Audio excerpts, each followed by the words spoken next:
ನಾನು ಅಷ್ಟುಗುಂಟೆ ಇದರಲ್ಲಿ ನಾನು ಒಂದು ಸೈಟ್ ಪರ್ಚೇಸ್ ಮಾಡಿದ್ದೀನಿ. ಸೈಟ್ ನಂಬರ್ 9 ನಂದು. ನನಗೆ ಸೈಟ್ ನಂಬರ್ 9 ಅಂತೇಳಿ ನನಗೆ ರಿಜಿಸ್ಟ್ರೇಟ್ ಮಾಡ್ಕೊಂಡಿದ್ದೀನಿ. ಗೌರ್ಮೆಂಟ್ ಫೀಸ್ ಕಟ್ಟಿದ್ದೀನಿ. ನಾನು ಲಾಯರ್ ಲೀಗಲ್ ತಗೊಂಡಿದ್ದೀನಿ. ನಂದು ಸೈಟ್ ನಂಬರ್ 9 ಅಂತೇಳಿ ನಾನು ರಿಜಿಸ್ಟ್ರೇಟ್ ಮಾಡ್ಕೊಂಡಿದ್ದೀನಿ. ಮತ್ತು ಲಾಯರ್ ಲೀಗಲ್ ತಗೊಂಡಿದ್ದೀನಿ. ಇದಕ್ಕೆ ಓನರೇ ಬಂದು ನನಗೆ ಬೀಗ ಕೊಟ್ಟು ಪೊಸಿಷನ್ ಎಲ್ಲ ಕೊಟ್ಟು ಅವರೇ ಕೀಗೆಲ್ಲ ಕೊಟ್ಟಿದ್ದಾರೆ.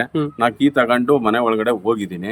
ಅದಾದ ಒಂದು 3 ದಿನಕ್ಕೆ ಇಲ್ಲಿ ಯಾರೋ ಬೇರೆಯವರು ಇದು ಮನೆ ನಮ್ದು, ಈ ಮನೆ ನಮ್ದು ಅಂತ ಬಂದು ಇದನ್ನ ಮಾಡ್ತಿದ್ರೆ. ಇದರಿಂದ ಯಾರೋ ಕಾಣದ ಕೈಗಳು ಅವರು ಇವರು ಎಲ್ಲ ಈ ಮನೆನ ಇದು ಮಾಡೋಕ್ಕೆ ಪೊಸಿಷನ್ ಕೇಳೋಕ್ಕೆ ಮಾಡ್ತಾ ಇದ್ದಾರೆ. ಆಮೇಲೆ ಅರ್ಧ ರಾತ್ರಿಯಲ್ಲಿ ಬರ್ತಾರೆ, ಪೊಸಿಷನ್ ಯಾರು ಬರ್ತಾರೆ, ಬೀಗ ಮುಡ್ತಾರೆ, ಯಾರ್ಯಾರು ಬರ್ತಾರೆ, ನಾನು ಲಾಯರು, ನಾನು ಇದು ಅಂತ ಯಾರು ಮೀಡಿಯಾದವ್ರು ಕರ್ಕೊಬರ್ತಾರೆ. ಇಲ್ಲಿ ಈ ತರ ಮಾಡಿದ್ರೆ ನಮ್ಗೆ ಹೆಣ್ಣು ಮಕ್ಳು ಎಲ್ಲ ಇದಾರೆ ಒಳಗಡೆ, ಗಾಬ್ರಿ ಎಲ್ಲ ಇದನ್ ಮಾಡ್ತಾರೆ. ಹಂಗಿಂದ ನಾನು ಎಲ್ಲ ಲೀಗಲ್ ಆಗಿ ಲೆಕ್ಕ ಹಾಕೊಂಡು ನೋಡಿ ಸರ್, ಅಲ್ಲಿಂದ ಲೆಕ್ಕ ಹಾಕೊಂಡು ಬಂದ್ರೆ 1 2 3 4 5 ಇದು ನೋಡಿ 8 ಆದ್ಮೇಲೆ ನಮ್ಮನೆ ಇದು 9 ನೋಡಿ 227/9 ಲಿಶಾ ನಿಲಯ ಅಂತ ನೋಡಿ. ಇದು 9, ಇದು ನನ್ ಮನೆ. ಈ ಯಾರೋ ಬಂದು ಈಗ ಇದು ನಮ್ದು ಮನೆ ಅಂತ 3 ದಿನ ಆದ್ಮೇಲೆ ನಾನು ಲೀಗಲ್ ನೋಡಿದೀನಿ. ಇದು 3 ಕೈ ಚೇಂಜ್ ಆಗಿದೆ ಸರ್. ಫಸ್ಟು ಯಶೋಧ ಅನ್ನೋರು ಶ್ರೀನಿವಾಸ್ ಅವರಿಂದ ಯಶೋಧ ಅನ್ನೋರು ಪರ್ಚೇಸ್ ಮಾಡಿದ್ರೆ, ಅವ್ರದ್ದು ಒರಿಜಿನಲ್ ಡೀಡ್ ಇದೆ ನನ್ನ ಹತ್ರ. ಅವರಿಂದ ಬೈರನ್ ಮೇ ಅನ್ನೋರು ಇದ್ ಮಾಡಿದ್ದಾರೆ, ಅವ್ರದ್ದು ಡೀಡ್ ಇದೆ ನನ್ನ ಹತ್ರ. ನೀವ್ ಯಾವಾಗ ಪರ್ಚೇಸ್ ಮಾಡಿದ್ರಿ? ನಾನು ಪರ್ಚೇಸ್ ಮಾಡಿ 2 ಮಂತ್ ಆಯ್ತು ಸರ್, 2 ತಿಂಗಳಾಯ್ತು. ಡಾಕ್ಯುಮೆಂಟ್ ಎಲ್ಲ ನಿಮ್ ಕಡೆ ಇದೆ ಸರ್. ನಾವು ಲೀಗಲ್ ತಗೊಂಡಿದ್ದೀನಿ, ಡಾಕ್ಯುಮೆಂಟ್ಸ್ ಎಲ್ಲ ಲೀಗಲ್ ಚೆಕ್ ಮಾಡಿದೀನಿ. ಡಾಕ್ಯುಮೆಂಟ್ಸ್ ಎಲ್ಲ ಒರಿಜಿನಲ್ ನನ್ನ ಕಡೆ ಇದೆ ಸರ್. ಅವರು 98ರಿಂದ ಕಂದಾಯ ಕಟ್ಟಿರೋದ್ರಿಂದ ಹಿಡಿದು ಇಲ್ಲಿವರೆಗೂ ನನಗೆ ಡಾಕ್ಯುಮೆಂಟ್ಸ್ ಕೊಟ್ಟಿದ್ದಾರೆ. ನಾನು ಲಾಯರ್ ಕೊಟ್ಟು ಲೀಗಲ್ ಮಾಡಿಸ್ಕೊಂಡಿದ್ದೀನಿ. ಮನೆ ಬೀಗ ಕೊಟ್ಟಿದ್ದಾರೆ, ನಾನು ಬೀಗ ತಗೊಂಡು ಮನೆಗಳ ಒಳಗಡೆ ಹೋಗಿದ್ದೀನಿ. ನನ್ನ ಮೇಲೆ ಸುಳ್ಳು ಕೇಸ್ ಹಾಕ್ಸಿ ನಮ್ಮ ಮನೆಯಲ್ಲಿ ನಾನ್ ಬೀಗ ತಗೊಂಡು ಒಳಗಡೆ ಹೋಗಿದ್ರೆ ಅವರು ನಮ್ದು ಮನೆ ಅಂತ ಹೇಳಿ ಸುಳ್ಳು ಕೇಸ್ ಕಂಪ್ಲೇಂಟ್ ಕೊಟ್ಟಿದ್ದಾರೆ ನನ್ನ ಮೇಲೆ. ಅದಕ್ಕೆ ಪೊಲೀಸ್ನವರು ದಾಖಲಾತಿ ಕೊಡಿ ಅಂತ ಕೇಳಿದ್ರು. 28ನೇ ತಾರೀಕು ನಾನು ಹೋಗಿ ನೋಟಿಸ್ ಕೊಟ್ಟಿದ್ರು. ಹೋಗಿ ಅವ್ರಿಗೆ ಪೊಲೀಸ್ನವ್ರಿಗೆ ನಾನು ದಾಖಲಾತಿ ಕೊಟ್ಟಿದ್ದೀನಿ. ಮತ್ತೆ ಅವರು 5ನೇ ತಾರೀಕು ಒಂದು ನೋಟಿಸ್ ಕೊಟ್ಟಿದ್ರು. ಅದಕ್ಕೆ ಹೋಗಿ ಅವ್ರು ಏನ್ ಕೇಳಿದ್ರೆ ಸ್ಟೇಟ್ಮೆಂಟ್ ಕೊಟ್ಟಿದ್ದೀನಿ.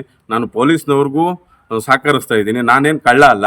ಕಳ್ಳ ಆಗಿದ್ರೆ ನಾನು ಯಾಕೆ ನನ್ನ ಮನೆ ಮುಂದೆ ಕಾರ್ ನಿಲ್ಸ್ಕೊಂಡು ರಾಜಾರೋಷವಾಗಿ ನನ್ನ ಮನೆ ಮುಂದೆ ಬೈಕ್ ನಿಲ್ಸ್ಕೊಂಡು ರಾಜಾರೋಷವಾಗಿ ನಾನು ಮನೆ ಒಳಗಡೆ ಯಾಕೆ ಇರ್ತಿದ್ದೆ? ಓಡೋಗ್ಬಿಡ್ತಿದ್ದೆ.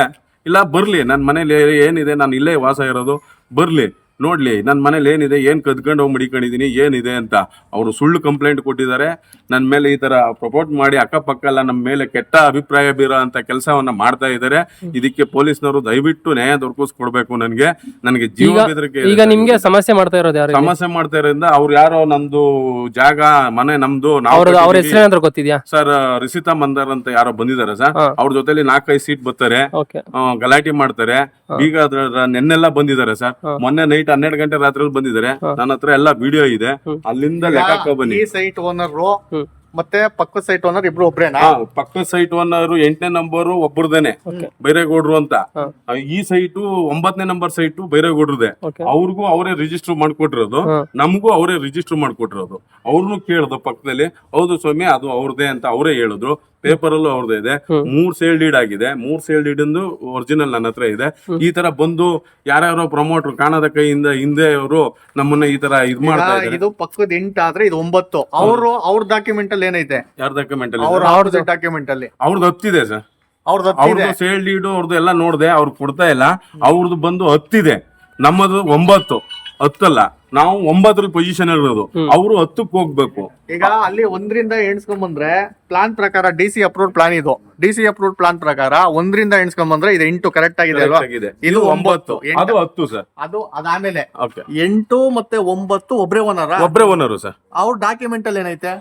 ಯಾರ ಡಾಕ್ಯುಮೆಂಟ್ ಅಲ್ಲಿ ಸರ್? ಈಗ ನಮ್ಮ ಮನೆ ನಮ್ದು ಅಂತ ಬಂದವರಲ್ಲ, ಅವ್ರ ಡಾಕ್ಯುಮೆಂಟ್ 10 ಇದೆ ಸರ್. ಅವ್ರ ಡಾಕ್ಯುಮೆಂಟ್ಸ್ 10 ಇದೆ. ನಮ್ದು 9 ಇದೆ. ನಮಗೂ 9 ಮಾಡ್ಕೊಟ್ಟಿರೋದು, 8ಕ್ಕೂ ಅವರೇ ಮಾಡ್ಕೊಟ್ಟಿರೋದು. ಸಪ್ರೇಟ್ ಖಾತೆ, ಸಪ್ರೇಟ್ ಡೀಡು. ನಮ್ಗೆ 2 ಇದೆ. ಈಗ ನಿಮ್ಗೆ ಯಾರ ಕಡೆಯಿಂದ ತೊಂದರೆ ಆಗ್ತಾ ಇದೆ? ಯಾರು ಬೇರೆ ಇವರು ಮನೆ ನಮ್ದು ಅಂತ ಬಂದವರಲ್ಲ ಸರ್. ಅವ್ರು ಬಂದು ಅರ್ಧ ರಾತ್ರಿ 12 ಗಂಟೆ ರಾತ್ರಿ ಯಾರನ್ನ ಕಳಿಸ್ತಾರೆ. ಮತ್ತೆ ಅವ್ರು ಬಂದು ಇಲ್ಲಿ ಯಾರೋ ಮೀಡಿಯಾದವರು ಅವ್ರು ಇವ್ರನ್ನೆಲ್ಲ ಕರ್ಕೊಂಡ್ ಬಂದು ಗಲಾಟೆ ಮಾಡ್ತಾರೆ. ಈಗ ಕಾನೂನ್ ಪ್ರಕಾರ ಹೋದ್ರೆ ಈಗ 8 ಆದ್ಮೇಲೆ 9 ಇದೆ. ಅವ್ರದ್ದು 10 ಅಂತ ಹೇಳ್ತಾ ಇದೀರಾ. 8 ಆದ್ಮೇಲೆ 9 ಬರ್ತದೆ. ಕಾನೂನ್ ಪ್ರಕಾರ ಏನಾದ್ರು ಇದ್ ಬಂದಂದ್ರೆ ನೀವೇನ್ ಮಾಡ್ತೀರಾ ಸರ್? ಕಾನೂನ್ ಮುಖಾಂತರ ಏನ್ ಬರುತ್ತೆ? ಕಾನೂನು ನಾವು ದೊಡ್ಡವರಲ್ಲ. ಕಾನೂನ್ ಮುಖಾಂತರ ಅವ್ರಿಗೆ ಏನಾರ ಅನ್ಯಾಯ ಆಗಿದ್ರೆ, ಇಲ್ಲ ಏನಾರ ಆಗಿದ್ರೆ ನಾವು ಅವ್ರಿಗೆ ನ್ಯಾಯ ದೊರಕಿಸ್ಕೊಡೋಣ. ಕಾನೂನ್ ಪ್ರಕಾರ ಇದೇನಾರ ಅವ್ರಿಗೆ ಬಂದ್ರೆ ನಾನು ಕಾನೂನ್ ಪ್ರಕಾರ ಅವ್ರಿಗೆ ಬಿಟ್ಕೊಡಕ್ ನಾನು ರೆಡಿ ಇದ್ದೀನಿ ಸರ್. ನಾನು ರೆಡಿ ಇದ್ದೀನಿ. ಅವ್ರದನ್ನ ಬಿಟ್ಟು ಧುಮ್ಕಿ ಹಾಕ್ಸೋದು, ಮೀಡಿಯಾ ತಗೊಂಡ್ಬಂದು ನಮ್ಗೆ ಅವಮಾನ ಮಾಡೋದು, ಪ್ರಚಾರ ಮಾಡೋದು, ಇದನ್ನೆಲ್ಲ ಮಾಡಿದ್ರೆ ಮುಂದಿನ ಕ್ರಮ ನಾವು ಕಂಪ್ಲೇಂಟ್ ಕೊಟ್ಟಿದೀವಿ, ಮುಂದಿನ ಕ್ರಮ ಜರುಗಿಸ್ಬೇಕಾಯ್ತದೆ ಸರ್. ಇದಕ್ಕೆ ಪೊಲೀಸ್ನವ್ರು ಹೇಳೋರೆ ಏನೋ ಇದು ಸಿವಿಲ್ ಮಾಡ್ರು ಕೂತ್ಕೊಂಡು ಬಗೆಹರಿಸ್ಕೊಳ್ಳಿ ಅಂತ ಸಾಹೇಬ್ರು ಹೇಳವ್ರೆ. ಅದರಂತೆ ನಾವು ಸಾಹೇಬ್ರಿಗೆ ಎಲ್ಲಾ ತರದ ದಾಖಲಾತಿನೂ ಕೊಟ್ಟಿದೀವಿ. ಅವ್ರು ಕೂತ್ಕೊಂಡು ಮಾತಾಡಿ ಅಂತ ಹೇಳಿದ್ದಾರೆ. ಕರೆಸಿದ್ರು, ಹೋಗಿದ್ದೀನಿ, ಹೋಗಿ ಅವರು ದಾಖಲಾತಿ ಎಲ್ಲ ಕೊಟ್ಟು ಬಂದಿದ್ದೀನಿ sir. Sir from 12 years I was staying here only sir. ನಾನು 12 ವರ್ಷದಿಂದ ನಾನು ಇಲ್ಲೇ ಇದ್ದೆ ಸರ್. ನಾನು ಸ್ಕೂಲ್ಗೆ ಓದಿ ಎಲ್ಲ ನಮಗೆ ಕಾಲೇಜಿಗೆ ಸೇರಿಸಿ ನಮ್ಮ ತಂದೆ ಲೋನ್ ತಗೊಂಡು ಮನೆ ಕಟ್ಟಿದ್ದಾರೆ. ಮತ್ತು ನನಗೆ ಡಾಕ್ಟರ್ ಅಂದ ನನ್ನ ಬ್ರದರ್ಗೆ ಇಂಜಿನಿಯರಿಂಗ್ ಓದಿಸಿದ್ದಾರೆ. ಅಷ್ಟು ಕಷ್ಟಪಟ್ಟಿದ್ದಾರೆ ಸರ್. ನನ್ನ ಮದುವೆ ಇಲ್ಲೇ ಆಗಿರೋದು, ನನಗೆ 2 ಹೆಣ್ಮಕ್ಳು ಇಲ್ಲೇ ಹುಟ್ಟಿದ್ದಾರೆ ಸರ್. ಅಂಥ ಮನೆ ಒಳಗಡೆ ಮೈ ಮದರ್ ವಾಸ್ ಸ್ಟೇಯಿಂಗ್, ನನ್ನ ತಾಯಿ ಇಲ್ಲೇ ಇದ್ದರು. ಒಂದು ವಾರ ನನ್ನ ಜೊತೆಲೇ ಇರಲಿ ಅಂತ ಕರ್ಕೊಂಡು ಹೋಗಿದ್ದೀನಿ. ಬಂದು ಯಾರು ಲೋಕಲ್ ಪೀಪಲಲ್ಲಿ ಬಂದುಬಿಟ್ಟು ಬೀಗ ಹೊಡೆದ್ಬಿಟ್ಟಿದ್ದಾರೆ ಸರ್. ಬೀಗ ಹೊಡೆದ್ಬಿಟ್ಟು ಒಳಗಡೆ ಸೇರಿದ್ದಾರೆ, ಮನೆ ಒಳಗಡೆ. ನಂಬರ್ ಚೇಂಜ್ ಇದೆ ನಿಮ್ಮದು ಅಂತ ಅವರು ಸರ್ ಅದು ಎಲ್ಲ ಸುಮ್ಮನೆ ಅವರೇ ಸ್ಟಿಕ್ಕರ್ ಹಾಕಿರೋದು. ಸ್ಟಿಕ್ಕರ್ ಹಾಕಿಬಿಟ್ರೆ ಮನೆ ಅವ್ರದ್ದು ಆಗೋಯ್ತಾ? ನಮ್ಮ ಹತ್ರ ಎಲ್ಲ ಇದೆ. ಮನೆ ಕಟ್ಟಿರೋದು ದಿವಸದಿಂದ ಇಟ್ಟಿಗೆ ಇಟ್ಟಿರೋದಿಂಥ ಫೋಟೋಸು ಎಲ್ಲ, ಈವನ್ ಪ್ರತಿಯೊಂದು ಬಿಲ್ಸ್ ಎಲ್ಲ ನನ್ನ ತಂದೆ ಹೆಸರು ಇಂದ ಇದೆ. ಹಾಂ, what were they doing all these days, all these years? What were they doing? From where they came? And if that is if they want to come also, is this the way? ಬಂದು ಬಾಗಿಲು ಹೊಡೆದ್ಬಿಟ್ಟು ಒಳಗಡೆ ಕೂತ್ಕೊಂಡ್ಬಿಟ್ಟಿದ್ದಾರೆ. ಅವ್ರದೇ ಮನೆನಾ? ಯಾರಾದರೂ ಮನೆ ಒಳಗಡೆ ಹೋಗಿ ಬೀಗ ಹೊಡೆದ್ಬಿಟ್ಟು ಕೂತ್ಕೊಂಡ್ಬಿಡ್ತಾರಾ? What is this? ಬ್ಯಾಂಗ್ಳೂರ್ ಸಿಟಿಯಲ್ಲಿ ಇದು ಆಗ್ತಾ ಇದ್ರೆ ಇದು ಏನಿದು? ಈಗ ಪೊಲೀಸ್ ಹಿರಿಯ ಅಧಿಕಾರಿಗಳನ್ನ ಭೇಟಿ ಮಾಡಿದ್ರಿ ಮೇಡಮ್, ಅವ್ರು ಏನು ಹೇಳಿದ್ರು ಮೇಡಮ್? ನಿಮಗೆ ಸೀನಿಯರ್ ಆಫೀಸರ್ಸ್ನ ಭೇಟಿ ಮಾಡಿದ್ರಲ್ಲ? ಮಾಡಿದ್ದೀವಿ ಸರ್. FIRನು ಲಾಂಚ್ ಮಾಡಿದ್ದೀನಿ ಸರ್. 3 ಸೆಕ್ಷನ್ ಹಾಕಿದ್ದಾರೆ ಅವರು.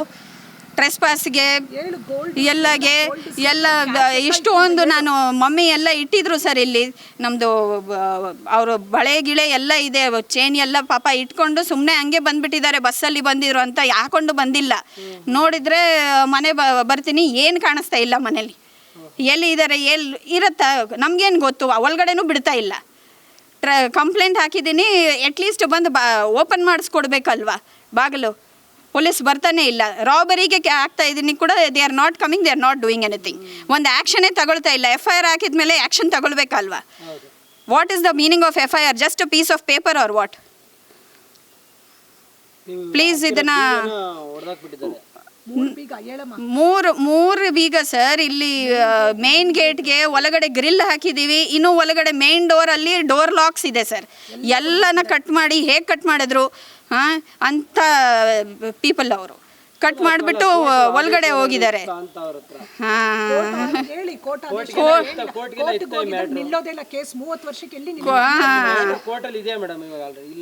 ಇಲ್ಲ ನಾನು ಈಗ ಅವ್ರು ಯಾರು ಸ್ಟ್ರೇಂಜರ್ ಸರ್. ಅವ್ರು ನಮ್ಗೇನು ಗೊತ್ತು ಸರ್ ಅವ್ನು ಯಾರು ಅಂತ?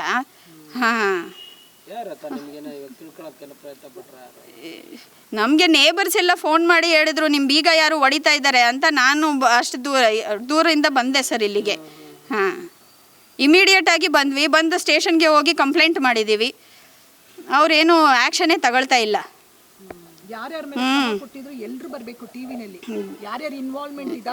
ಎಲ್ಲ ಅಕ್ಕಪಕ್ಕ ಯಾರ್ಯಾರು ಇನ್ವಾಲ್ವ್ ಇದ್ದಾರೆ ಎಲ್ಲರೂ ಬರಲೇಬೇಕು. 100% there will be an action against them.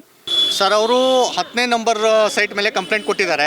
ಈಗ 8ದು ಪಕ್ಕದವ್ರು ಮನೆ ಕಟ್ಟಿದ್ದಾರೆ. 8 ಆದಮೇಲೆ 9 ಸೈಟ್ ಬರುತ್ತೆ ನೋಡಿ. ಇಲ್ಲಿ ದಾಖಲೆ ಇದೆ, ಖಾತೆ ಸಮೇತ ದಾಖಲೆ ಇದೆ. ಒಂದೇ ವಿಚಾರ, ಅವರು 10ನೇ ನಂಬರ್ ಮೇಲೆ ಲೀಗಲ್ ನೋಟಿಸ್ ಕಳಿಸಿದ್ದಾರೆ. ಲೀಗಲ್ ನೋಟಿಸ್ ಕಳಿಸಾದ್ಮೇಲೆ ಅವರು ಬಂದು ನಾವು ಕೋರ್ಟಲ್ಲಿ ಆನ್ಸರ್ ಕೊಡೋಕ್ಕಿಂತ ಮುಂಚೆ ಬಂದು ನಮ್ಗೆ ಹಂಗಾಗಿದೆ ಹಿಂಗಾಗಿದೆ ಅಂತ ಹೇಳ್ಬಿಟ್ಟು ಕಂಪ್ಲೇಂಟ್ ಕೊಟ್ಟಿದ್ದಾರೆ. ಸರಿ ಆಯಿತು, ಕಂಪ್ಲೇಂಟ್ ಕೊಡಲಿ ಏನು ತೊಂದರೆ ಇಲ್ಲ. ಅವ್ರ ನಂಬರ್ ಕೊಟ್ಟಿರೋದು, ಕಂಪ್ಲೇಂಟ್ ಕೊಟ್ಟಿರೋದು 10ನೇ ಸೈಟ್ ನಂಬರ್ ಮೇಲೆ. ಇವ್ರದ್ದಿರೋದು ದಾಖಲೆ ಇರೋದು 9. 8 ಆದಮೇಲೆ 9 ಬರುತ್ತೆ. ಇವ್ರ ಸೈಟಲ್ಲಿ ಯಾರು ಮನೆ ಕಟ್ಟಿದ್ದಾರೆ ಅವರು ಖುದ್ದಾಗಿ ಲೈವ್ ವಿಡಿಯೋ ಇದೆ ನನ್ನ ಹತ್ರ. ಅವ್ರು ಖುದ್ದಾಗಿ ಹೇಳ್ತಾ ಇದ್ದಾರೆ, ಹೌದು ಈ ಇವ್ರೇನು ಕಂಪ್ಲೇಂಟ್ ಕೊಟ್ಟಿದ್ದಾರೆ ಇವರ ಒಂದು ಸೈಟ್ನಲ್ಲಿ ನಾನು ಮನೆ ಕಟ್ಟಿರೋದು ಅಂತ ಹೇಳ್ಬಿಟ್ಟು ಲೈವ್ ವಿಡಿಯೋ ಇದೆ. ಅವರು ಲೈವ್ ಹೇಳ್ತಾರೆ, ಇವರೇನೋ ನನಗೆ ಪರಿಹಾರ ಕೊಟ್ಟರೆ ನಾನು ಅದಕ್ಕೆ ಹೋಗೋಕ್ಕೆ ರೆಡಿ ಅಂತ ಅವ್ರು ಹೇಳ್ತಾ ಇದ್ದಾರೆ. ಆದರೆ ಇವರು ಎರಡಕ್ಕೂ ಇಲ್ಲ. ಈ ಕಡೆ ಇವ್ರ ಸೈಟ್ ನಂಬರ್ ಮೇಲೂ ಕೇಸ್ ಆಗ್ತಾ ಇಲ್ಲ ಇವರು, ಇಲ್ಲ ಇವ್ರದ್ದೇನು ಸೈಟ್ ಐತೆ ಆ ಸೈಟ್ಗೂ ಹೋಗ್ತಾ ಇಲ್ಲ. ಇಲ್ಲ ಪಕ್ಕದವ್ರಿಗೆ ಇವ್ರ ಸೈಟಲ್ಲಿ ಬಂದು ಯಾರು ಮನೆ ಕಟ್ಕೊಂಡವ್ರೆ ಅವ್ರಿಗೆ ಪರಿಹಾರ ಕೊಟ್ಟರೆ ಅವ್ರು ಪಕ್ಕಕ್ಕೆ ಹೋಗ್ತಾರಂತೆ. ಅವ್ರ ಸೈಟ್ಗೆ ಏನಿದೆ ಅವ್ರು ಹೋಗಿದ್ದಾರೆ. ಈಗ ಈ ಅಮ್ಮನ ಸೈಟಲ್ಲಿ ಯಾರು ಮನೆ ಕಟ್ಟಿದ್ದಾರೆ ಅವರು ಲೈವಲ್ಲಿ ಹೇಳಿದ್ದಾರೆ ಏನಂತ, ನಾನು ಡಾಕ್ಟರ್ ಅಮ್ಮನ ಒಂದು ಸೈಟ್ನಲ್ಲಿ ಮನೆ ಕಟ್ಟಿರೋದು ನಿಜ, ಆದರೆ ಮೋಲ್ಡ್ ಆಗೋಗಿತ್ತು. ಆವಾಗ ನಾನು ಮನೆ ಕಟ್ಟಿಬಿಟ್ಟಿದ್ದೆ. ಈಗ ಏನಿಲ್ಲ, ಡಾಕ್ಟ್ರಮ್ಮ ಅವರು ಏನಿದೆ ಆ ಲೇಡೀಸು ಅವ್ರೇನಾದರೂ ಪರಿಹಾರ ಕೊಟ್ಟರೆ, ನೀವಿಬ್ಬರು ಸೇರಿ ಪರಿಹಾರ ಕೊಟ್ಟರೆ ನನ್ನ ಸೈಟಿಗೆ ನಾನು ಹೋಗ್ತೀನಿ ಅಂತ ಹೇಳ್ಬಿಟ್ಟು ಹೇಳ್ತಾ ಇದ್ದಾರೆ. ಅದ್ರ ಬಗ್ಗೆ ಲೀಗಲ್ ನೋಟಿಸ್ ಕೂಡ ಬಂದಿದೆ. ಈಗ ಕಾನೂನಿಗೆ ಯಾರೂ ದೊಡ್ಡವರಲ್ಲ, ಕಾನೂನಲ್ಲಿ ಏನಿದೆ ಅದನ್ನು ನಾವು ಪರಿಪಾಲನೆ ಮಾಡೇ ಮಾಡ್ತೀವಿ. ಆಯಿತು, ಇವಾಗ ನೀವು ಎಷ್ಟು ತಿಂಗಳಾಯಿತು ರಿಜಿಸ್ಟರ್ ಮಾಡ್ಕೊಂಡು ಮನೆ? ಸರ್, ಇವರು 1 ತಿಂಗಳಿಂದ ರಿಜಿಸ್ಟರ್ ಮಾಡಿಸ್ಕೊಂಡಿದ್ದಾರೆ, ಮನೆ ಸಮೇತ ರಿಜಿಸ್ಟರ್ ಮಾಡಿಸ್ಕೊಂಡಿದ್ದಾರೆ. ಆಯಿತಾ, 8 ಆದಮೇಲೆ 9 ಸಬ್ ರಿಜಿಸ್ಟ್ರೂ ಕೂಡ. ಈಗ ನಾನು ಹೇಳೋದು ಕೇಳಿ. ಹಾಂ, ಈಗ ನೀವು 1 ತಿಂಗಳಾಯ್ತು ರಿಜಿಸ್ಟರ್ ಮಾಡ್ಕೊಂಡು? ಹೌದು, 8 ಆದಮೇಲೆ 9ನೇ ಸೈಟ್ ನಂಬರು. ಮನೆ ಅಂತ ಮಾಡಿಕೊಂಡಿದ್ರೆ ಸೈಟ್ ಅಂತ ಮನೆ ಅಂತಾನೆ ಮಾಡ್ಕೊಂಡಿದ್ದಾರೆ, ಮನೆ ಅಂತಾನೆ ಇದೆ. ಹೌದು, ರಿಜಿಸ್ಟರ್ ಪೇಪರಲ್ಲಿ ಮನೆ ಸಮೇತನೇ ರಿಜಿಸ್ಟರ್ ಮಾಡ್ಕೊಂಡಿದ್ದಾರೆ. ಆವಾಗ ಯಾರನ್ನ ವಾಸ ಇದ್ರ ಸರ್ ಮನೆ? ಸರ್, ಯಾರೂ ವಾಸ ಇರಲಿಲ್ಲ. ಒಂದು ಮನೆ ರಿಜಿಸ್ಟರ್ ಆಗಬೇಕು ಅಂತಂದರೆ ಆಯಿತಾ, ಒಂದು 45-50 ಲಕ್ಷ ಕಾಸು ಕೊಡಬೇಕು ಅಂದರೆ ಯಾರೂ ಹೋಗಿ ಸುಮ್ಮನೆ ಕೊಡಲ್ಲ. ಆ ಮನೆ ಹತ್ರ ಹೋಗಿದ್ದಾರೆ, ಟೇಪ್ ಇಳ್ದಿದ್ದಾರೆ, ಟೇಪ್ ಇಟ್ಕೊಂಡು ಎಳ್ದಿದ್ದಾರೆ, ಅಲ್ಲಿ ಯಾರೂ ಇಲ್ಲ. ಆಯಿತಾ, ಈ ಸೈಟ್ ಓನರ್ ಏನಿದ್ದಾರೆ ನಂದೇ ಮನೆ ಅಂತ ಹೇಳಿರೋದಕ್ಕೆ ಮನೆ ಏನಿದೆ ಕಾನೂನು ಪ್ರಕಾರವಾಗಿ ರಿಜಿಸ್ಟರ್ ಮಾಡ್ಕೊಂಡಿದ್ದಾರೆ. ಮನೆ ಕಟ್ಟಿದ್ದಾರೆ ಅಂತ? ಸರ್, ಮನೆ ಕಟ್ಟಿದ್ದು ಇವ್ರು ಯಾರು 9ನೇ ನಂಬರಲ್ಲಿ ಸೈಟ್ ಇತ್ತಲ್ಲ, 9ನೇ ನಂಬರಲ್ಲಿ ಇವ್ರು ಕಟ್ಟಿರೋದು ಅಂತ ಹೇಳ್ಬಿಟ್ಟು ರಿಜಿಸ್ಟರ್ ಮಾಡಿಕೊಟ್ಟಿದ್ದಾರೆ. ಬಟ್ ಇವರು ನಮ್ದು ಅದು ಅಂತ ಹೇಳ್ಬಿಟ್ಟು ಬಂದಿದ್ದಾರೆ. ಬಟ್ ಅಲ್ಲಿ ಹೋಗಿ ನೋಡಿದಾಗ ಇವ್ರ ಸೈಟಲ್ಲಿ ಬೇರೆಯವ್ರ ಮನೆ ಕಟ್ಟಿದ್ದಾರೆ. ಇವ್ರು ಬಂದು ಬೇರೆಯವ್ರ ಸೈಟಲ್ಲಿ ಕಟ್ಕೊಂಡಿದ್ದಾರೆ, ಇವ್ರ ಸೈಟಲ್ಲಿ ಬಂದು ಬೇರೆಯವ್ರು ಕಟ್ಕೊಂಡಿದ್ದಾರೆ. ಆದರೆ ಇವ್ರ ಪಕ್ಕದಲ್ಲಿ ಸೈಟಲ್ಲಿ ಇರೋನು ಅವ್ನು ಹೇಳ್ತಾ ಇದ್ದಾನೆ, ಇವ್ರು ಹೌದು ಇವ್ರ ಸೈಟಲ್ಲಿ ನಾನು ಮನೆ ಕಟ್ಟಿರೋದು ನಿಜ, ಇವ್ರು ಹೋಗ್ಬಿಟ್ಟು ಅಲ್ಲಿ ಪಕ್ಕದಲ್ಲಿ ಮನೆ ಕಟ್ಟಿರೋದು ನಿಜ, ಇಬ್ಬರು ಸೇರಿ ನನಗೆ ಪರಿಹಾರ ಕೊಟ್ಟರೆ ನಾನು ನನ್ನ ಸೈಟ್ ನಾನು ಹೋಗ್ತೀನಿ ಅಂತ ಹೇಳ್ಬಿಟ್ಟು ಪಾಪ ಅಯ್ಯಪ್ಪ ಹೇಳ್ತಾ ಇದ್ದಾನೆ. ಈಗ ನಿಮ್ಮವ್ರ ಸೈಟ್ ತಗೊಂಡಾದ್ಮೇಲೆ ಹಂಗೆ ಪೊಸಿಷನ್ ಬಿಡಿಸ್ಕೊಡ್ಬೇಕು, ಯಾಕೆ ಕಳ್ಳರ ಥರ ಬೀಗ ಹೊಡೆದು ಒಳಗಡೆ ಹೋಗಿರೋದು? ಸರ್, ಬೀಗ ಹೊಡೆದು ಏನು ಒಳಗಡೆ ಹೋಗಿಲ್ಲ, ಓನರ್ ಬಂದಿದ್ದಾರೆ. ಓನರ್ ಬಂದ್ಬಿಟ್ಟು ಏನೋ ಓನರ್ ಬಂದ್ಬಿಟ್ಟು ಇಲ್ಲಿ ತೋರಿಸಿದ್ದಾರೆ, ನೋಡಿ ಇದು ನನ್ನ ಮನೆ ಹೋಗಿ ಅಂತ ಹೇಳ್ಬಿಟ್ಟು ಹೋಗಿದ್ದಾರೆ. ಅದು ಆಲ್ರೆಡಿ ಈಗ ವ್ಯಾಲ್ಯೂಯೇಷನ್ ಹಾಕ್ಸಿದ್ರು, ಅದೊಂದು 4-5 ಲಕ್ಷಕ್ಕೆ ಮನೆ ಬೆಳುತ್ತೆ. ನೀವೇ ಹೋಗಿ ನೋಡಿ, ಒಳಗಡೆ ಎಲ್ಲ ಹಾಲೆ ತುಕ್ಕಿಡ್ದಿದೆ, ಹಳೆ ಮನೆ ಇದೆ. ಇವರೆಲ್ಲ ಸಿಟಿಲಿದ್ದಾರೆ. ಸರ್, ಬೀಗ ಇಲ್ಲ, ಬೀಗ ಹೊಡೆದಿರೋದು ಸುಳ್ಳು. ನನಗೆ ಗೊತ್ತಿರೋ ಹಾಗೆ ಬೀಗ ಹೊಡೆದಿಲ್ಲ. ಇವರು ಓನರು ರಿಜಿಸ್ಟ್ರ್ ಮಾಡಿಕೊಟ್ಟಾದ್ಮೇಲೆ ಓನರ್ ಮನೆ ಹತ್ರ ಬಂದಿದ್ದಾರೆ. ಮನೆ ಹತ್ರ ಬಂದಾದ್ಮೇಲೆ ಈಗ ತನಿಖೆನೂ ಮಾಡ್ತಾ ಇದ್ದಾರೆ. ಅಲ್ಲಿ ಯಾವುದು ಹೊಡೆದಿರೋ ಬೀಗನೂ ಇರಲಿಲ್ಲ, ಯಾವುದು ಬೀಗ ಹೊಡೆದಿರಲಿಲ್ಲ. ಬಟ್ ಅದು ತುಂಬ ಹಳೇದಾಗಿದ್ದರಿಂದ ಇವರು ಒಳಗೆ ಹೋಗಿದ್ದಾರೆ. ಈಗ ನೀವು ತಗೊಂಡ್ರಿ, ಬಂಡವಾಳ ಹಾಕಿದಿರಿ, ಈಗ ಯಾವುದೇ ಕೋರ್ಟಿಂದ ಇದಾದರೂ ಡಿಸ್ಪ್ಯೂಟ್ ಆದರೂ ಓನರ್ ಸರಿ ಮಾಡಿಕೊಡ್ಬೇಕು. ಹೌದು. ನೀವು ಇವಾಗ ಏಕಾಏಕಿ ಹೆಂಗೆ ನಿಮ್ಮವ್ರು ಒಳಗಡೆ ಹೋದ್ರು ಅಂತ? ಸರ್ ರಿಜಿಸ್ಟರ್ ಮಾಡ್ಕೊಂಡಾದ್ಮೇಲೆ ಒಂದು ಸೈಟ್ನ ರಿಜಿಸ್ಟರ್ ಮಾಡ್ಕೊಂಡು ಒಂದು ಮನೆ ರಿಜಿಸ್ಟರ್ ಮಾಡ್ಕೊಂಡಾದ್ಮೇಲೆ ಏಕಾಏಕಿ ಅಲ್ಲ ಸರ್. ರಿಜಿಸ್ಟರ್ ಮಾಡ್ಕೊಂಡಾದ್ಮೇಲೆ ಈಗ ಒಂದು ಅಂಗಡಿ ಬಾಗಲ್ ತಗೋತೀವಿ, ಅಂಗಡಿ ತಗೊಂಡಾದ್ಮೇಲೆ ಅಂಗಡಿ ಇದು ರಿಜಿಸ್ಟರ್ ಆದಮೇಲೆ ತಾನೇ ನಾವು ಅಗ್ರಿಮೆಂಟ್ ಆದಮೇಲೆ ತಾನೇ ಒಳಗೆ ಹೋಗೋದು. ಮನೇನೂ ಅಷ್ಟೇ, ಸೈಟು ಅಷ್ಟೇ, ಯಾವುದೇ ಜಾಗ ಆದ್ರೂ ರಿಜಿಸ್ಟರ್ ಪೇಪರು ಕೈಗೆ ಬಂದಾದ್ಮೇಲೆ ನಾವು ಜಾಗಕ್ಕೆ ಹೋಗೋಕ್ಕಾಗೋದು. ಅಕ್ಕಪಕ್ಕದವ್ರನ್ನೆಲ್ಲ ಕೇಳಿದ್ರಿ ನೀವು, ಏನಂದ್ರು? ಅಕ್ಕಪಕ್ಕದವ್ರೆ ಅಲ್ವಾ ಹೇಳ್ತಾ ಇರೋದು. ಈಗ ಪಕ್ಕದವರೇ ತಾನೇ ಹೇಳ್ತಿರೋದು. ಈಗ ಪಕ್ಕದವರೇ ತಾನೇ ಹೇಳ್ತಾ ಇರೋದು. ಪಕ್ಕದವರೇ ತಾನೇ ಹೇಳ್ತಿರೋದು. ನಾನು ಇದು ಯಾವುದೋ ಡಾಕ್ಟರ್ ಅಮ್ಮನ ಸೈಟಲ್ಲಿ ನಾನು ಮನೆ ಕಟ್ಟಿರೋದು ನಿಜ, ನಾನು ನನ್ನ ಸೈಟ್ ನಾನು ಹೋಗ್ತೀನಿ ಅಂತ ಪಕ್ಕದವರೇ ತಾನೇ ಹೇಳ್ತಿರೋದು, ನಾವಲ್ವಲ್ಲ. ಹೇಳ್ತಾವ್ರೆ, ನಾವು ಹೇಳ್ದು ಬೇಡ ನೀವೇನ ಕೂತ್ಕೊ ಬಗೆಹರಿಸ್ಕೊಳ್ಳಿ ಅಂತ ಹೇಳಿದ್ರು. ರೆಡಿ ಇದೀವಲ್ಲ ನಾವು ರೆಡಿ ಇದ್ದೀವಿ. ಆದರೆ ಅವರು ಕೋರ್ಟಲ್ಲಿ ನೋಟಿಸ್ ಕಳಿಸಿದ್ದಾರೆ. ಅದನ್ನು ಇದು ಏನು ಡಾಕ್ಯುಮೆಂಟ್ ಇದೆ ನಿಮ್ದಿರೋದು 10, ಆದರೆ ಇಲ್ಲಿರೋ ಸೈಟ್ 9. ನೀವು 10 ಮೇಲೆ ಕೇಸ್ ಕೊಡಬೇಕು, ನೀವು 9 ಮೇಲೆ ಕೊಡ್ತಿದ್ದೀರಾ. ಆದರೂ ಪರವಾಗಿಲ್ಲ, ಇದೊಂದು ಸಿವಿಲ್ ಕೇಸು, ಅಕ್ಕಪಕ್ಕದವರೆಲ್ಲ ಬಗೆಹರಿಸ್ಕೊಳ್ಳಿ ಅಂತ ಎಲ್ಲರೂ ಕರೆಯಕ್ಕೆ ರೆಡಿ ಇದ್ದಾರೆ. ಆದರೆ ಅವರೇ ಬರ್ತಾ ಇಲ್ಲ. ಸೈಟ್ ವ್ಯಾಲ್ಯೂ ಎಷ್ಟಿದೆ ಸರ್? ನೀವು ಅಗ್ರಿಮೆಂಟ್ ರಿಜಿಸ್ಟರ್ ಎಷ್ಟು ಮಾಡಿದೆ sir? Sir, site value government value ಏನಿದೆ ಗೊತ್ತಿಲ್ಲ, ಬಟ್ ಇವರು 45 ಲಕ್ಷ ಗೌರ್ಮೆಂಟ್ ವ್ಯಾಲ್ಯೂ ಪ್ರಕಾರ ರಿಜಿಸ್ಟರ್ ಮಾಡಿಸ್ಕೊಂಡಿದ್ದಾರೆ. ರಿಜಿಸ್ಟರ್ ಹೌದು, 40 ಲಕ್ಷ ಕೊಟ್ಟಿದ್ದಾರೆ. ಅಂದಾಜು ಕರೆಕ್ಟಾಗಿ ನೋಡಿಲ್ಲ, ಕೇಳ್ಬಿಟ್ಟು ಹೇಳ್ತೀನಿ, ಬಟ್ ಡಾಕ್ಯುಮೆಂಟ್ಸಲ್ಲಿ ಇದೆ ಅಷ್ಟು. ನೋಡಿ, ಇಲ್ಲಿ ದಿನೇಶ್ ಮಥುರ್ ಅಂತ ಇದ್ದರು. 1996ನಲ್ಲಿ ಮನೆಯನ್ನು ಪರ್ಚೇಸ್ ಮಾಡಿದರು. ಸೈಟ್ನ ಪರ್ಚೇಸ್ ಮಾಡಿಬಿಟ್ಟು 2000ನಲ್ಲಿ ಲೋನ್ ತಗೊಂಡು ಮನೆ ಕಟ್ಟಿದ್ದಾರೆ. ಯಾವಾಗ 2000ನಲ್ಲಿ ಲೋನ್ ತಗೊಂಡಿದ್ದಾರೆ, ದಿವಾನ್ ಹೌಸಿಂಗ್ ಲೋನ್ ಅಂತ ಬಂದಿದೆ, ಅದರಲ್ಲಿ 2000 ತಗೊಂಡು ಮನೆ ಕಟ್ಟಡವನ್ನು ಕಟ್ಟಿದ್ದಾರೆ. ಪ್ರತಿಯೊಂದು ಪೊಸೆಷನ್ ಸರ್ಟಿಫಿಕೇಟು ಪಂಚಾಯತ್ ಅವರು ಅವ್ರಿಗೆ ಇಶ್ಯೂ ಮಾಡಿದ್ದಾರೆ. ಅದು ಎರಡನೇದು ಬಂದು ಅವ್ರ ಹೆಸರಿನಲ್ಲಿ ಖಾತೆ ಮತ್ತು ಕಂದಾಯ ಎಲ್ಲ ಆಗಿದೆ. ಯಾವಾಗ 2000ನಲ್ಲಿ 2003ನಲ್ಲಿ ಲೋನ್ ಕ್ಲಿಯರ್ ಮಾಡಿ ಫರ್ದರ್ ಲೋನ್ ತಗೊಂಡಿದ್ದಾರೆ ಸುಂದರಂ ಫೈನಾನ್ಸ್ನಲ್ಲಿ. 2000ಇಂದ ಮನೆ ಕಟ್ಬಿಟ್ಟು ಈ ಮನೆಯಲ್ಲಿ ಅವ್ರ ಹೆಂಡತಿ ಮಕ್ಕಳು ವಾಸ ಇದ್ದರು. 2021 ತನಕ ಅವರು ಇಲ್ಲೇ ಈ ಮನೆಯಲ್ಲೇ ವಾಸವಾಗಿದ್ದರು, ತಂದೆ ತಾಯಿ ಮಕ್ಕಳೆಲ್ಲ. 2021ನಲ್ಲಿ ಅವ್ರಿಗೆ ಕೊರೋನಾ ಬಂದು ತಂದೆಯವರು ದಿನೇಶ್ ಮಥುರ್ ತೀರ್ಕೊಂಡ ನಂತರ ಅವ್ರ ಹೆಂಡತಿ ವಿಡ್ಡೋ ಅವರು 66 ವರ್ಷ ಈ ಮನೆಯಲ್ಲೇ ವಾಸವಾಗಿದ್ದರು. 2021ಇಂದ ಪ್ರತಿಯೊಂದು ವಾಟರ್ ಬಿಲ್ಲು, ಲೈಟ್ ಬಿಲ್ಲು ಪ್ರತಿಯೊಂದು ಅವರು ತಿಂಗಳು ಕಟ್ಕೊಂಡು ಬರ್ತಾ ಇದ್ದಾರೆ. ನವಂಬರ್ 2025 ತನಕ ಕಟ್ಟಿದ್ದಾರೆ. ಈ ಮನೆ ಕಟ್ಟಡಕ್ಕೆ ನಾವು ಏನೇನು ಪ್ರತಿಯೊಂದು ಎಲೆಕ್ಟ್ರಿಸಿಟಿ ಕನೆಕ್ಷನ್ ಅವ್ರ ಹೆಸರಿನಲ್ಲಿ ಟ್ರಾನ್ಸ್ಫರ್ ಆಗಿರೋದು, ಮತ್ತು ಖಾತಾ ಅವ್ರ ಹೆಸರಿನಲ್ಲಿ ಟ್ರಾನ್ಸ್ಫರ್ ಆಗಿರೋದು, ಇದೂನಲ್ಲಿ ಇಶ್ಯೂ ಮಾಡಿರೋದು ಅರ್ಶನಕುಂಟೆ ವಿಲೇಜ್ ಪಂಚಾಯತ್ನಲ್ಲಿ ವಾಟ್ರ್ ಇವತ್ತುವರೆಗೂ ವಿದ್ಯುತ್ದು ಕಟ್ಕೊಂಡು ಬರ್ತಾ ಇದ್ದಾರೆ ಅವರು.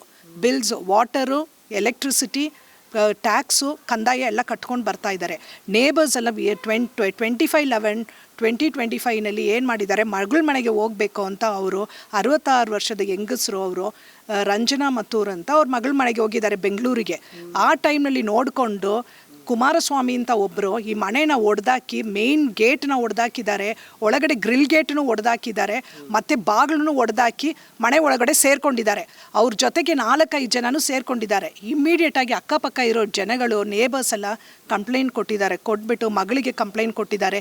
ಈ ಮಗನಿಗೆ ಇಬ್ಬರಿಗೂ ಬಂದು ಇಮ್ಮಿಡಿಯೇಟಾಗಿ ನಿಮ್ಮ ಪ್ರಾಪರ್ಟಿನ ರೆಸ್ಕ್ಯೂ ಮಾಡ್ಕೊಳ್ರಿ, ಯಾರೋ ಬಂದು ಈ ಥರ ಬ್ರೇಕ್ ಓಪನ್ ಮಾಡಿದ್ದಾರೆ ಅಂತ. ಮಗಳು ಇಮ್ಮಿಡಿಯೇಟಾಗಿ ಬಂದು ತಾಯಿನ ಕರ್ಕೊಂಡು 66 ಇಯರ್ಸ್ ಓಲ್ಡ್ ತಾಯಿನ ಕರ್ಕೊಂಡು ಬಂದು ನೆಲಮಂಗಲ ಟೌನ್ನಲ್ಲಿ ಪೊಲೀಸ್ ಸ್ಟೇಷನ್ ಠಾಣೆಯಲ್ಲಿ ಕಂಪ್ಲೇಂಟ್ ಮಾಡಿದ್ದಾರೆ. ಇದು ಠಾಣೆಯಲ್ಲಿ ರಿಜಿಸ್ಟರ್ ಆಗಿದೆ FIR. ಏನಂದರೆ ಟ್ರೆಸ್ಪಾಸು, ಬ್ರೇಕ್ ಓಪನಿಂಗ್, ಲಾಕು ಮತ್ತು ಥೆಫ್ಟು. ಅವ್ರ ಮನೆಯಲ್ಲಿ ಸಾಮಾನುಗಳಿದೆ, ಗೋಲ್ಡ್ ಇದೆ, ಕ್ಯಾಶ್ ಇದೆ, ಸಿಲ್ವರ್ ಐಟಮ್ಸ್ ಇದೆ, ಎಲ್ಲ ಪ್ರತಿಯೊಂದು ಐಟಮ್ಗಳು ಇಟ್ಬಿಟ್ಟು ಆ ಅಮ್ಮ ಮಗಳ ಮನೆಗೆ ಅಂತ ಹೋಗಿದ್ದಾರೆ 2 ದಿನಕ್ಕೆ. ಅಷ್ಟೊಳಗಡೆ ಬಂದು ನೋಡಿಕೊಂಡು ಮನೆ ಬೀಗನ ಒಡೆದಾಕಿ ಒಳಗಡೆ ಹೋಗಿದ್ದಾರೆ. ಒಂದು ಲಾಕ್ ಇಲ್ಲ, ಮೇನ್ ಗೇಟು, ಗ್ರಿಲ್ ಗೇಟು ಮತ್ತು ಒಳಗಡೆ ಇರೋ ಗೇಟನ್ನ ಡೋರ್ನು ಓಪನ್ ಮಾಡಿದ್ದಾರೆ. ಪೊಲೀಸ್ ಅವರು ಬಂದಿದ್ದಾರೆ, ಇಲ್ಲಿ ಬಂದು ಅವ್ರನ್ನ ಅರೆಸ್ಟ್ ಮಾಡೋಕ್ಕೆ ಬಂದರೆ ಅವ್ರು ಒಳಗಡೆಯಿಂದ ನಿಂತ್ಕೊಂಡು ಗೇಟ್ ಲಾಕ್ ಮಾಡ್ಕೊಂಡು ಅಕ್ಯೂಸ್ಡ್ ಅವರು ನಾನು ಬರಲ್ಲ ಆಚೆ ಕಡೆ, ನನ್ನನ್ನು ಕರಿಬೇಡಿ, ನಾನು ಬಂದರೆ ಇಲ್ಲೇ ಸಾಯ್ತೀನಿ ಅಂತ ಹೇಳಿ ಅವ್ರಿಗೆ ಎದುರಿಸಿದ್ದಾರೆ. ಇನ್ಸ್ಪೆಕ್ಟ್ರಿಗೆ ಎದುರಿಸಿದ್ದಾರೆ, ಸಬ್ ಇನ್ಸ್ಪೆಕ್ಟ್ರಿಗೆ. ಅದು ರೆಕಾರ್ಡ್ ಮಾಡಿದ್ದೀವಿ, ರೆಕಾರ್ಡ್ ಮಾಡಿ ಫೋಟೋಸು ರೆಕಾರ್ಡ್ ಮಾಡಿದ್ದೀವಿ, ವಿಡಿಯೋ ರೆಕಾರ್ಡ್ ಮಾಡಿ ಪೊಲೀಸ್ ಠಾಣೆಯಲ್ಲಿ ಕೊಟ್ಟಿದ್ದೀವಿ, DCP ಆಫೀಸ್ಗೂ ಕೊಟ್ಟಿದ್ದೀವಿ, ಬೆಂಗಳೂರಿನಲ್ಲಿ ಇನ್ಫೆಂಟ್ರಿ ರೋಡ್ನಲ್ಲಿರೋ ಕಮಿಷನ್ ಆಫೀಸ್ಗೂ ಕೊಟ್ಟಿದ್ದೀವಿ. ಈ ಥರ ಮಾಡಿದ್ದಾರೆ. ಅವ್ರ ಜೊತೆಗೆ ಸೇರ್ಕೊಂಡಿರೋ ಜನ ಯಾರ್ಯಾರು ಸೇರ್ಕೊಂಡಿದ್ದಾರೋ ಅವ್ರ ಮೇಲೇನೂ ಕಂಪ್ಲೇಂಟ್ ಕೊಟ್ಟಿದ್ದೀವಿ. ಇದು ಏಕಾಏಕಿ ಯಾರು ಬಂದು ಸೇರ್ಕೊಳಕ್ಕಾಗಲ್ಲ. ಅವ್ರದ್ದು ಏನಂತೆ ವಾದ ಅಂತ ಅವ್ರದ್ದೇನ ನೋಡಿದ್ರೆ ಏನು ಇಲ್ಲ, ಅವ್ರದ್ದು ವಾದ ಏನಂದರೆ ಇದು ಪ್ರಾಪರ್ಟಿ ನಂಬರ್ ನಮಗೆ ಸೇರಿದೆ ಅಂತ. ಯಾವ ವರ್ಷಕ್ಕೆ ಬಂದು ಸೇರಿದೆ ಅಂತ ಹೇಳೋದು? 29 ವರ್ಷ ನಾವು ಇಲ್ಲೇ ವಾಸವಾಗಿದ್ದೀವಿ. ನಾವು ಲೇಔಟ್ ಅವರ ಜನ ಹತ್ರ ಎಲ್ಲರ ಹತ್ರನೂ ಸಿಗ್ನೇಚರ್ಸ್ ತಗೊಂಡಿದ್ದೀವಿ ಇಲ್ಲಿ ವಾಸವಾಗಿರೋದಕ್ಕೆ. ಮಗಳಿಗೆ ಮದುವೆ ಇಲ್ಲೇ ಮಾಡಿದ್ದಾರೆ ಅವರು, ದಿನೇಶ್ ಮತ್ತೂರು ಮಗನಿಗೆ ಮದುವೆ ಇಲ್ಲೇ ಮಾಡಿದ್ದಾರೆ. ಎಲ್ಲ ಇಲ್ಲೇ ಕೆಲಸಕ್ಕೆ ಇಲ್ಲೇ, ಎಲ್ಲ ಮಕ್ಕಳು ಇಲ್ಲೇ ಓದಿರೋದು, ಸ್ಕೂಲ್ದು ಪ್ರತಿಯೊಂದು ಡಾಕ್ಯುಮೆಂಟ್ ಇದೆ, ರೇಷನ್ ಕಾರ್ಡ್ ಇದೆ. ತೆಂಗಿನ ಮರ ಹಾಕಿದ್ದಾರೆ ಮಗಳು ಮದುವೆ ಟೈಮ್ನಲ್ಲಿ, ಆ ಮರನೂ ಬೆಳೆದಿದೆ. ಮಗಳದು ಪ್ರತಿಯೊಂದು ರೇಷನ್ ಕಾರ್ಡ್ ಇದೆ, ವೋಟರ್ಸ್ ID ಇದೆ, ಇದು ಏನು ಅದು ಆಧಾರ್ ಕಾರ್ಡ್ ಇದೆ, ಎಲ್ಲರದ್ದು ಪ್ರತಿಯೊಂದು ಡಾಕ್ಯುಮೆಂಟ್ಸ್ ಈ ಮನೆದಿದೆ. 29 ವರ್ಷ ಬಿಟ್ಟು ಅವ್ರ ಮನೆ ಇಲ್ಲದಾಗಿ ನೋಡಿಕೊಂಡು ಒಳಗಡೆ ನುಗ್ಗಿದ್ದಾರೆ. ನಾವು ಪೊಲೀಸ್ ಠಾಣೆಯಲ್ಲಿ ಕಂಪ್ಲೇಂಟ್ ಕೊಟ್ಟಿದ್ದೀವಿ, ಎಲ್ಲ ಪ್ರತಿಯೊಂದು ಹೈಯರ್ ಅಫಿಷಿಯಲ್ಗೂ ಕಂಪ್ಲೇಂಟ್ ಕೊಟ್ಟಿದ್ದೀವಿ, ಆ್ಯಕ್ಷನ್ ಕ್ರಮ ತಗೊಳ್ಳೋಕ್ಕೆ ಹೇಳಿದ್ದೀವಿ. ಖಂಡಿತವಾಗಿ ಅವ್ರು ತಗೊಳ್ತೀವಿ ಅಂತ ಹೇಳಿದ್ದಾರೆ. ಯಾರು ಕುಮಾರ್ ಅಂದರೆ ಯಾರು ಅಂತಲೇ ಗೊತ್ತಿಲ್ಲ ಸರ್, ಅವ್ರು ಸ್ಟ್ರೇಂಜರು. ಈ ಲೋಕಲ್ ಜನ ಜೊತೆಗೆ ಲೋಕಲ್ನಲ್ಲಿ ಯಾರಿದ್ದಾರೋ ಅವ್ರ ಜೊತೆಗೆ ಸೇರಿಕೊಂಡು ಈ ಪ್ರಾಪರ್ಟಿನ ಹೆಂಗಾದರೂ ಹೊಡಿಬೇಕು ಅಂತ ಆ ಥರ ಮಾಡಿದ್ದಾರೆ, ಹೊಡ್ಕೊಳ್ಬೇಕು ಅಂತ. 29 ಇಯರ್ಸ್ ಎಲ್ಲಿ ಹೋಗಿದ್ರು ಅವರು? 29 ವರ್ಷ ಯಾರು ಅಂತಲೇ ಗೊತ್ತಿಲ್ಲ, ಅವರು ಸ್ಟ್ರೇಂಜರು. ಬರಬೇಕಾಗಿದ್ರೆ ಈ ಮನೆ ಕಟ್ಟಡ ಕಟ್ಟುವಾಗ ಬರಬೇಕಾಗಿತ್ತು. 2000ನಲ್ಲಿ ಏನು ಮಾಡ್ತಾಯಿದ್ರು, 2003ನಲ್ಲಿ ಏನು ಮಾಡ್ತಾಯಿದ್ರು? ಯಾವತ್ತೂ ಅವ್ರು ಬಂದಿಲ್ಲ, ಈ ಕಟ್ಟಡ ಕಟ್ಟುವಾಗೂ ಬಂದಿಲ್ಲ. ಇವಾಗ 21 ವರ್ಷ, ಈವನ್ ಅವ್ರು ಕೋರ್ಟಿಗೆ ಹೋಗಿದ್ರೆ ನಡೆಯಲ್ಲ ಅಂತ ಅವ್ರಿಗೆ ಗೊತ್ತಿದೆ. ಯಾಕೆಂದರೆ 12 ವರ್ಷ ಮೇಲೆ ಅವರು ಕೋರ್ಟಿಗೂ ಹೋಗೋಕ್ಕಾಗಲ್ಲ ಪೊಸೆಷನ್ ಕೇಳಿಕೊಂಡು. ಅದಕ್ಕೆ ಭಯ ಪಟ್ಕೊಂಡು ಈ ಥರ ಇಲ್ಲೀಗಲ್ ಆ್ಯಕ್ಟಿವಿಟೀಸ್ ಮಾಡಿಕೊಂಡು ಟ್ರೆಸ್ಪಾಸ್ ಮಾಡಿದ್ದಾರೆ ಈ ಮನೆ ಒಳಗಡೆ. ಮತ್ತು ಮನೆ ಒಳಗಡೆ ಇರೋ ಸಾಮಾನುಗಳು, ವಸ್ತುಗಳು ಎಲ್ಲನೂ ಕಳ್ತನ ಮಾಡಿದ್ದಾರೆ. ಅವ್ರು ಕುಮಾರಸ್ವಾಮಿ ಮಾತ್ರ ಇಲ್ಲ, ಇನ್ನೂ ಬೇಕಾದಷ್ಟು ಜನನು DCP ಆಫೀಸಲ್ಲಿ ಕಂಪ್ಲೇಂಟ್ ಕೊಟ್ಟಿದ್ದೀವಿ. ಇದು ಎಲ್ಲ ಚಾನೆಲ್ನಲ್ಲಿನೂ ಬರಬೇಕಾಗುತ್ತೆ.